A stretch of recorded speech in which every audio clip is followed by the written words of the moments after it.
اور ہم ہی نے تم کو ابتدا میں مٹی سے پیدا کیا، پھر تمہاری شکل و صورت بنائی، پھر فرشتوں کو حکم دیا کہ آدم کے آگے سجدہ کرو، تو سب نے سجدہ کیا لیکن ابلیس کہ وہ سجدہ کرنے والوں میں شامل نہ ہوا۔ اللہ نے فرمایا جب میں نے تجھ کو بھی حکم دیا تھا تو کس چیز نے تجھے سجدہ کرنے سے باز رکھا؟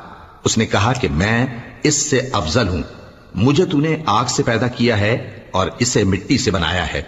فرمایا تو بہشت سے اتر جا، تجھے شایع نہیں کہ یہاں تکبر کرے، پس نکل جا کہ تو ذلیل لوگوں میں سے ہے۔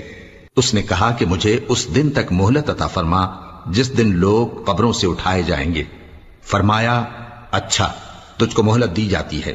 بولا کہ مجھے تو نے گمراہ کیا ہی ہے، میں بھی تیرے سیدھے رستے پر ان کو گمراہ کرنے کے لیے بیٹھوں گا، پھر ان کے آگے سے اور پیچھے سے اور دائیں سے اور بائیں سے غرض ہر طرف سے آؤں گا اور تو